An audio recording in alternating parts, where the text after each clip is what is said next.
لا تنسوا الإعجاب بالفيديو والاشتراك في القناة تشجيعا لنا لنستمر بنشر المزيد إن شاء الله.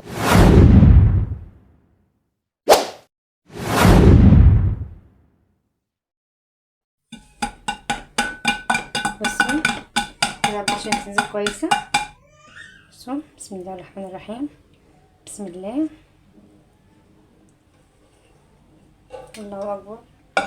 بسم الله ما شاء الله، حلوة ازاي. بصوا شايفين جميلة ازاي، وشايفين الرز مفلفل ازاي، واللحمة متحمرة حلوة اوي ازاي، واخدة لون جميل. بصوا اهي. السلام عليكم ورحمة الله وبركاته. ازيكم حبايبي، عاملين ايه؟ يا رب تكونوا بخير. النهارده هنعمل اكله حلوه كده وسهله وبسيطه مع بعض ومش مكلفه خالص على فكره. هنمشي يعني بالحاجات اللي موجوده عندنا، كل حاجه من الحاجات دي لو مش موجوده ليها كذا بديل، يعني هنمشي الدنيا بالموجود. هنعمل اكله النهارده مقلوبه فلسطيني حلوه قوي، هتعجبكم. طبعا كل يوم بتبقى عايزين افكار جديده للاكل، وهنعمل اكل ايه النهارده، ومش عايزين طبيخ بقى عشان الجو ومش الجو حر وكده. فالاكله دي حلوه قوي وخفيفه على فكره جدا، وهتعجبكم جدا. عندي هنا دي بتنجانية انا مقطعاها شرايح كده بالطول مش عرض، لو عايزه تقطعها عرض برضو عادي مفيش اي مشكله، بس هي بتتقطع بالطول كده في المقلوبه دي. وعندي هنا 2 بطاطس، وعندي هنا ربع كيلو رز. الرز ده بسمتي، فانا عامله ربع كيلو بس عشان انا بنقعه في الميه نص ساعه فبيزيد جدا معايا. لو ما عندكيش رز بسمتي عادي نمشي بالرز المصري بتاعنا عادي جدا، بس مش هننقعه بقى في ميه وكده، احنا هنستخدم يعني نغسله ونستخدمه على طول معانا. وعندي هنا نص كيلو لحمه. ما عندكيش لحمه عادي خالص، ما عندكيش فراخ عادي، هي ممكن تتعمل بلحمه، تتعمل بفراخ، تتعمل بلحمه مفرومه. المتوفر عندك يعني هنمشي بيه، مش هنوقف الدنيا على حاجه. ما عندكيش ولا ده ولا ده ولا ده ولا اي حاجه من الحاجات دي، مفيش اي مشكله. هنعمل الرز بالخضار بتاعنا. هيبقى اصلا كله مغذي وحلو جدا لاطفالنا، وهيبقى حلو جميل. مش هنضطر ان احنا نوقف نفسنا على اي حاجه، هنمشي يعني باللي موجود.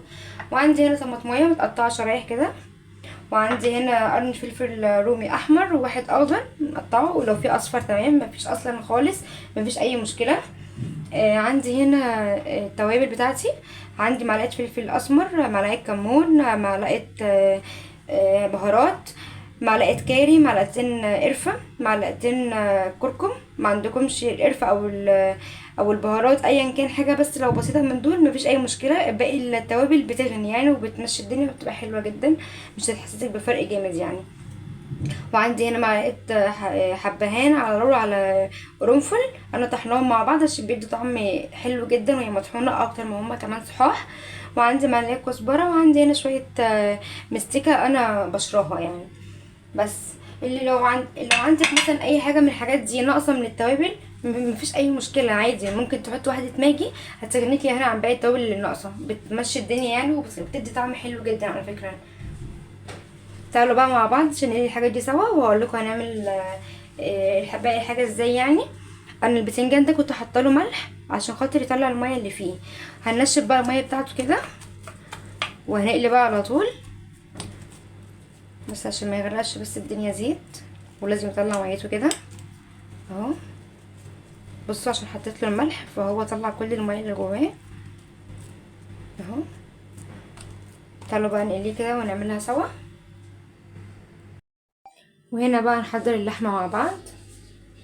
هنحط كده شويه زيت،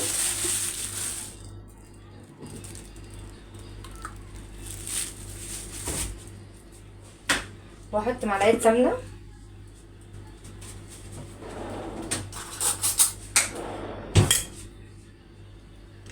اهي.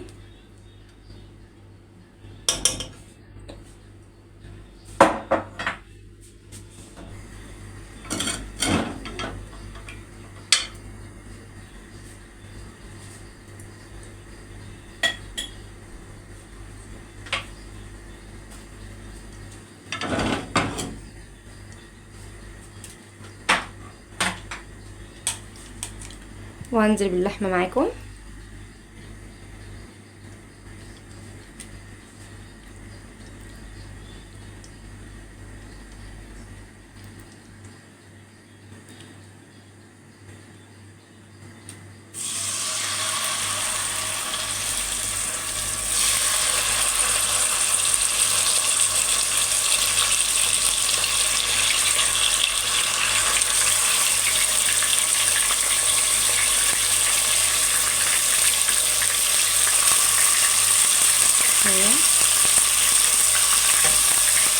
خلي اللحمه بس تاخد لون حلو كده.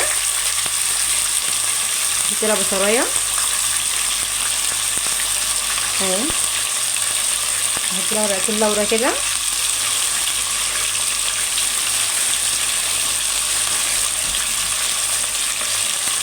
حبهان مش خليها تتحمر قوي يعني اهي.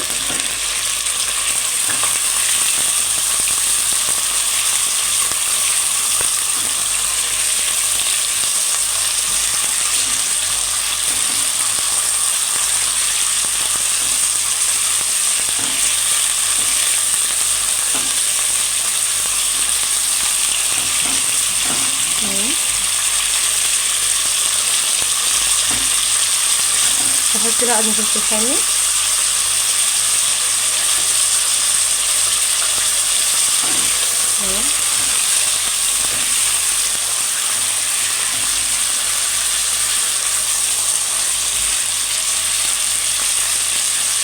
نخليها تاخد بس لون كده حلو بني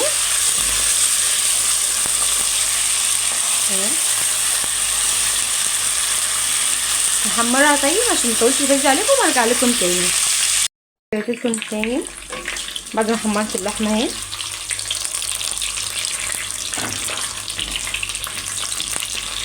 حمرتها كويس جدا. هحط لها شويه فلفل اسمر اهو، وشويه من الكركم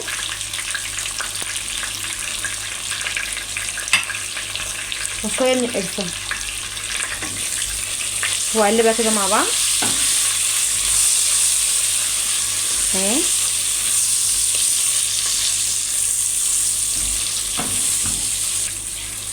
بس كده اتحمرت زي ما انا عايزه.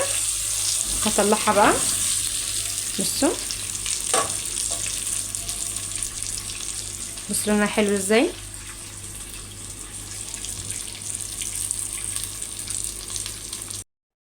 وهنا بعد ما طلعتها بصوا جميله ازاي. انا طلعتها بس عشان اوريكم شكلها ولونها عامل ازاي اهو. لما تبقى بالشكل ده يبقى كده خلاص انا واقف تحمير. هنزلها تاني السمنه بتاعتها اهي تمام. واحط لها بقى ميه في الجمال حلو جدا. اللهم بارك.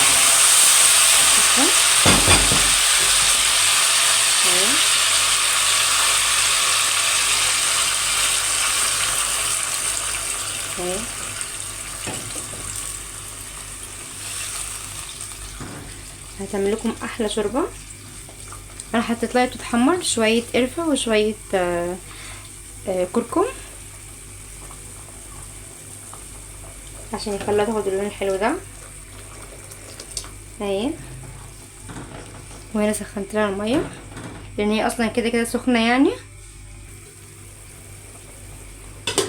خلاص كده نسيبها تستوي شويه ونحمر بقى باقي الحاجه مع بعضيها اهو.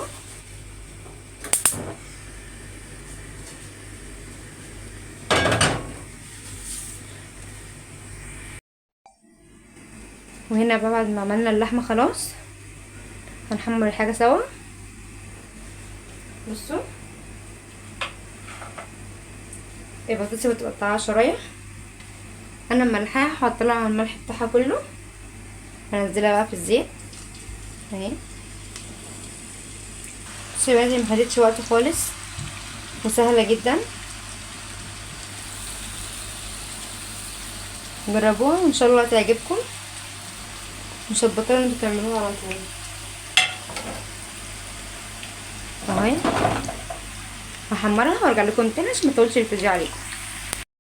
بصوا وهنا اللحمه انا خليتها خدت غلوه واحده بس يعني ما كملتش 5 دقايق وما شاء الله بقت كويسه. لان انا مش عارفه اسويها قوي لان انا كنت محمراها معاكم. وهنا بصوا بعد ما اتسلقت هي دوبك تاخد غلوه بس عشان ناخد الشوربه بتاعتها نسقي بيها الرز. هطفي بقى عليها وتبقى اللحمه عندنا جاهزه.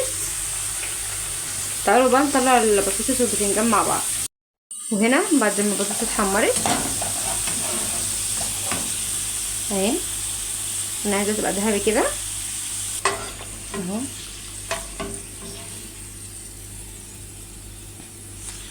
بعد ما حمرنا البطاطس خلصنا اللحمه.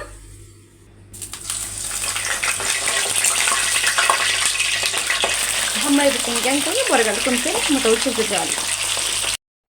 وهنا بعد ما حمرت البتنجان طلعوا بقى معاكم اهو.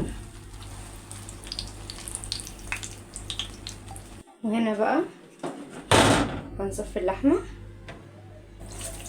بسم الله. اللهم بارك الشوربه جميله ازاي اهي.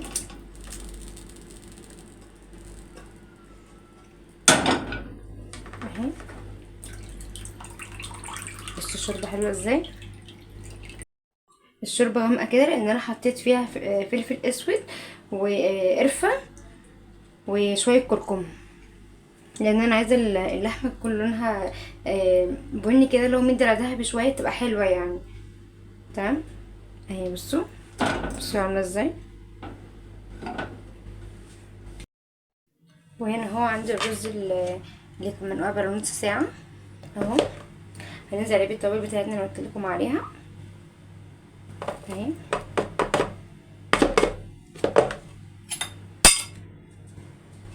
اهي نقلب الرز كده كويس.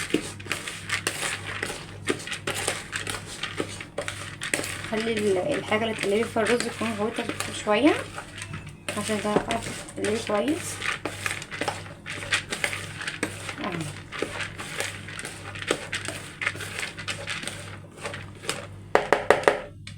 اهو بصوا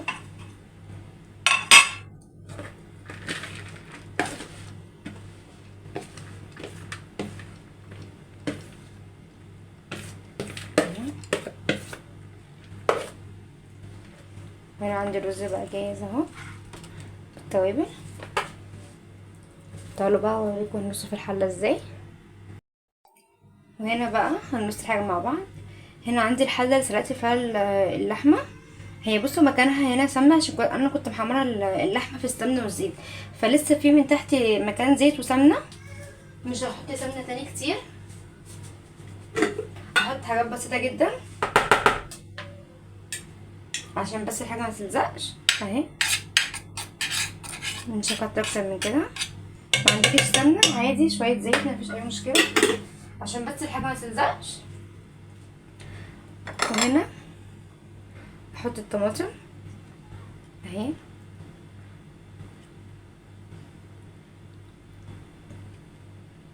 انا هنا ما كانش عندي طماطم فطلعت من الفريزر فعادي يعني مفيش مشكله اهي. بصوا الرصه اللي انتوا هترصوها من تحت هي تبقى اول حاجه من فوق لما تيجي تقلبوا الحله ماشي. وهنا نحط اللحمه اهي. بصوا اللهم بارك شكلها جميل. وعايزه اقول لكم ان ريحتها حلوه جدا جدا جدا اهي.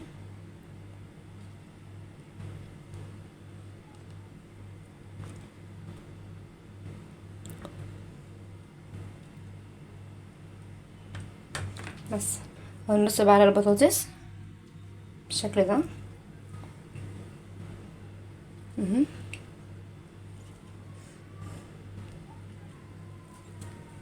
اهي.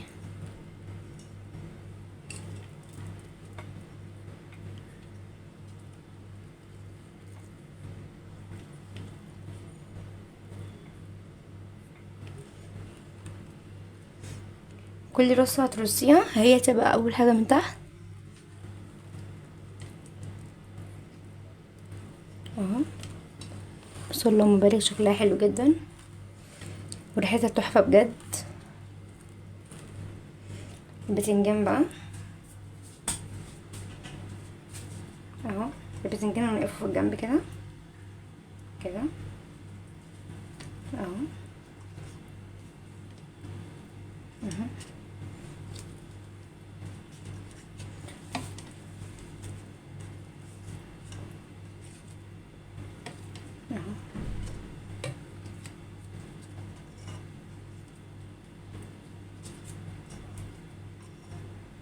بس كده.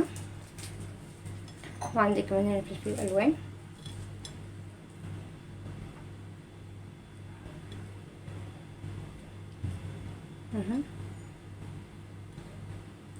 او فلفل رومي بس عادي لو ما عندكش الوان.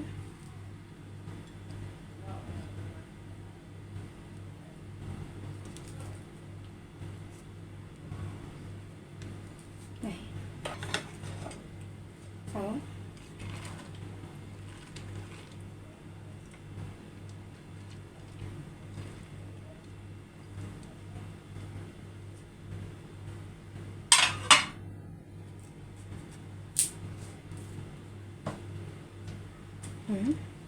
خلوا الحله تكون كبيره شويه عشان الرز ده بينفش شويه. بتنجان اهو. والبتنجان بقى نعمله كده على الوش من فوق اهو.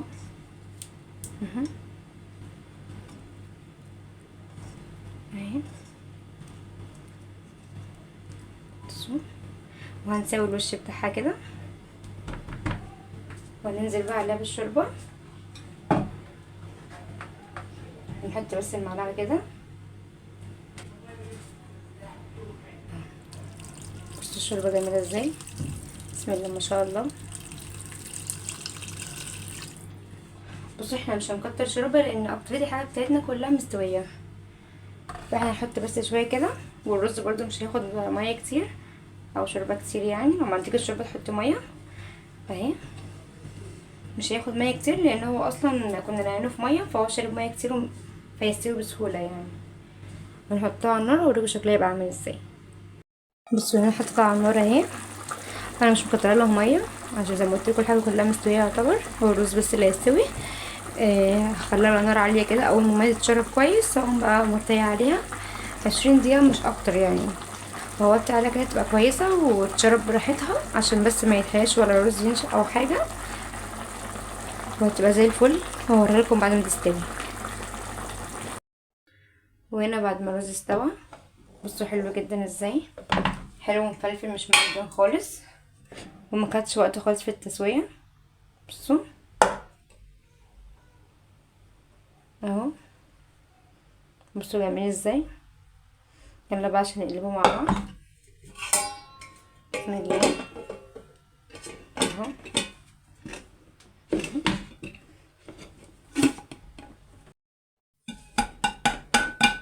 بصوا كده عشان تنزل كويسه. بصوا بسم الله الرحمن الرحيم. بسم الله الله اكبر. بسم الله ما شاء الله حلوه ازاي. بصوا شايفين جميله ازاي، وشايفين الرز مفلفل ازاي، واللحمه متحمره حلوه قوي ازاي واخده لون جميل. بصوا اهي. وبصوا شكل البتنجان من الحروف حلو جدا. بصوا اللحمه. بصوا اللحمه بسم الله ما شاء الله ما خدتش سوا اصلا خالص، اللي احنا حمرناها وحطيناها مع الرز برضو خدت تكمله سوا، غير ان احنا سلقناها برضو لما خدت غلو وخدنا منها الشوربه بتاعتها. يعني بسم الله ما شاء الله استوت بطريقه كويسه جدا. ودي البطاطس اهي. بصوا دي البطاطس برضو مستويه حلو جدا ازاي. بصوا دي كلها البطاطس اهي، والبتنجان اهو اهو. بسم الله ما شاء الله. بصوا اللحمه بتتقطع بسرعه ازاي وجميله ازاي.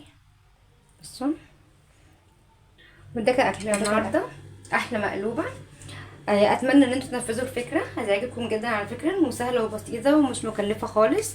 وقلنا يعني اي حاجه عندنا مش موجوده هنبدلها باي حاجه موجوده، مش هنوقف الدنيا على حاجه. يا رب تكون فكرتي عجبتكم النهارده والطريقه تكون سهله وبسيطه عليكم وتنفذوها وتقولوا لي بقى رايكم فيها ايه، واستنى منكم التعليقات كويسه بقى منكم تشجعوني فيها اكتر. وما تنسوش اللايك وما تنسوش تفعيل الجرس، والكومنتات بتاعتكم هستناها واشوف رايكم ايه، هتقولوا لي وتقولوا لي اعمل لكم اكل ايه تاني. ويلا باي باي واستنوني في فيديو جديد.